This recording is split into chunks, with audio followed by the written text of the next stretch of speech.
اس سال اگر آپ کو عربی نہ آئی تو آپ اپنے آپ سے سنسیئر نہیں ہیں.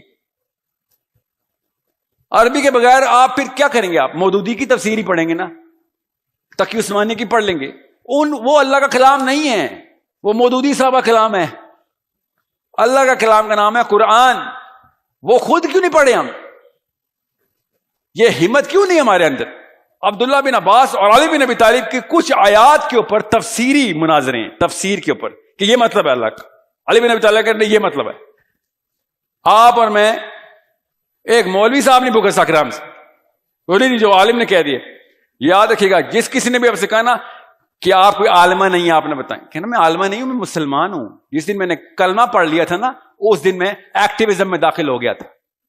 اگر مولوی صاحب کی ضرورت تھی تو آپ نے اپنے ابو سے کیوں نہیں پوچھا کہ ابو جی میرے کان میں اذان آپ کیوں دے رہے تھے, کلمہ مجھے کیوں پڑھایا آپ نے؟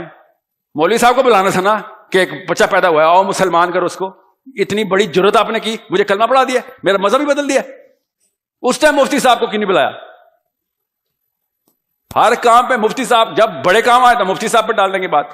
خود کیوں نہیں بن رہے آپ لوگ؟ مفتی کوئی ایک انسٹیٹیوشن ہے جہاں پہ آپ نے, وہ پروفیشن ہے کوئی؟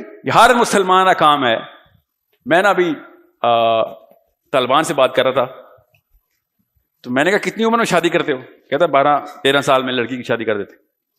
لڑکا 16-17 سال میں کافی ہے. تو پھر کیسے پتہ چلتا ہے کہ یہ صحیح عمر ہے؟ کہتا ہے جو ہمارا جو 12 سال کا لڑکا ہے نا وہ فتویٰ سمجھ سکتا ہے, اور جو 16 سال کا لڑکا ہے وہ فتویٰ دے سکتا ہے. شادی کی تیاری ایسے کی جاتی کہ جو فتویٰ سمجھ سکتا ہے وہ شادی کے قابل ہو.